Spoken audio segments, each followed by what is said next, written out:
On profite du festival Normandie Jeux de Rouen, la 19e édition, pour faire une série de reportages et notamment prendre des nouvelles de ceux que nous avions rencontrés déjà l'année dernière. C'est le cas d'Arcada Studio, qui est derrière le jeu Irune, un jeu qui va allier, puisqu'il n'est pas encore sorti, jeu de plateau, jeu de rôle, avec une intelligence artificielle. C'est un peu une première dans le monde ludique. Ils sont rouennais, ils sont jeunes, ils croquent le monde du jeu et on aime ça. Alors Quentin, qu'est-ce qui s'est passé depuis l'année dernière ? Alors merci Xavier. Depuis l'année dernière, on a travaillé sur le gameplay de notre jeu. On a travaillé sur l'amélioration de notre technologie vocale. Donc on a créé une application pour notre jeu. Donc là, l'application, elle est testable en français, elle fonctionne bien sur Android. Donc on est capable de montrer que notre concept fonctionne bien. On a un gameplay qui a été repensé avec tous les tests qu'on a pu faire en un an. On a fait jouer des centaines de personnes, on a fait tester des ambassadeurs, des game designers, des professionnels du monde du jeu. Et donc là, on arrive à un jeu qui est très équilibré, qui est intuitif, toujours évolutif, très riche. Et donc là, on est prêt pour lancer la campagne Kickstarter. Une campagne qui va arriver mi-février à peu près, on n'a pas encore les dates. La chance de cette campagne, c'est qu'elle va arriver au moment du festival du jeu de Cannes. C'est ça, voilà. Donc nous, on sera présent au festival de Cannes et on va lancer le Kickstarter certainement un petit peu avant. On ne dévoile pas encore la date exacte, mais en tout cas, ça sera début février. D'ici là, on prépare les derniers visuels pour la page, les dernières descriptions, les traductions en anglais, et on essaie de le présenter à un maximum de professionnels du monde ludique, afin qu'ils puissent savoir un petit peu de quoi il en retourne. Alors je l'ai présenté, ce jeu qui est un mix entre un jeu de rôle, un jeu de plateau, parce qu'il est très visuel. On va jouer des figurines, des personnages qui vont évoluer dans une sorte de donjon. Il va y avoir des aventures comme un jeu de rôle et un jeu de plateau réunis. Et il y a cette intelligence artificielle qui peut intervenir à tout moment, qui peut être aussi le livre des règles si jamais on a des soucis.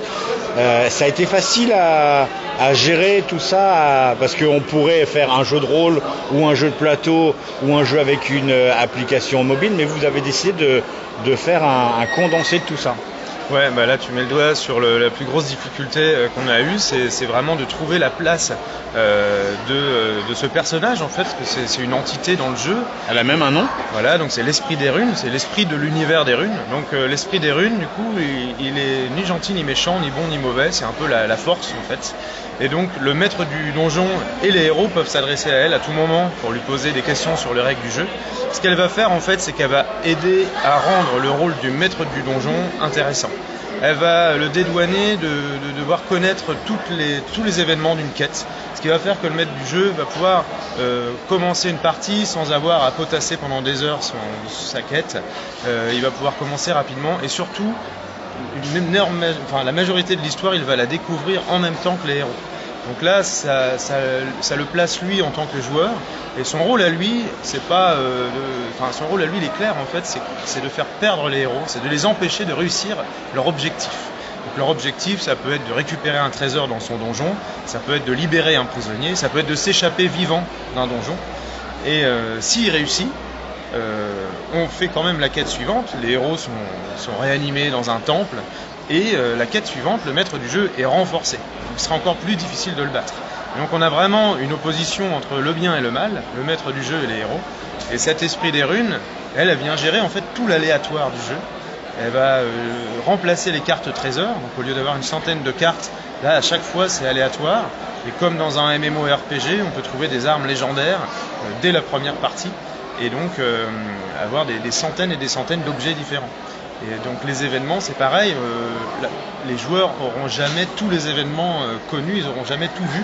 Et en plus, nous, on va rajouter du contenu au fur et à mesure pendant que les gens auront leur jeu. Ce qui fait que le jeu que vous allez recevoir un jour J, 6 mois plus tard, il y aura peut-être 50, 100, 200 objets supplémentaires, des événements de quêtes supplémentaires. Et donc, il y aura toujours de la surprise en fait dans ce jeu-là. Le but, c'est la rejouabilité.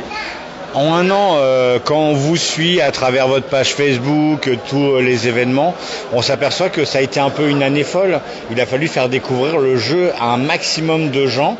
Vous êtes une jeune société, la moyenne d'âge ne doit pas dépasser les 30 ans chez Arcada, tout juste, voilà. Ça a été vraiment une année folle. Comment vous l'avez vécu ? Oui, bah, clairement, bah, tu imagines ce que c'est de faire un gros jeu comme ça. En plus, on s'est mis la barre très haut à faire tout de suite un jeu qui nécessite des figurines, de l'illustration, de beaucoup de game design, d'équilibrage et une application et du vocal et tout ça. Et donc effectivement, nous, notre but, c'est de faire un jeu qui plaise aux joueurs. C'est-à-dire, on veut vraiment que les joueurs rejouent à notre jeu, en veulent plus, nous demandent des extensions, du plus, et qu'ils ne restent pas avec de la poussière dans une armoire. Et effectivement, donc on a fait pour ça énormément de salons, on a fait tester le jeu à un maximum de gens, on a écouté ce qu'on nous a dit, on a réfléchi à tout ce qu'on nous a donné comme conseil, comme avis. Et là aujourd'hui, quand on présente le jeu, on a de moins en moins de questions. Donc c'est plutôt bon signe. On a de plus en plus de choses positives. On en avait déjà beaucoup, mais là, le fait d'avoir moins de questions, ça prouve que ça commence à être très clair comme concept. Ça n'a pas été simple, hein, ça a demandé beaucoup d'ajustements. Et oui, donc ça nous a demandé beaucoup d'énergie, mais si on n'était pas passionné profondément par ce qu'on fait, clairement on ne ferait pas ça. Parce que là, nous sommes tous des passionnés dans l'équipe. On aime ce qu'on fait et on espère que les joueurs seront ravis d'avoir ce jeu-là chez eux. Et on a déjà pas mal de gens qui nous encouragent et ça compte énormément pour nous, quoi.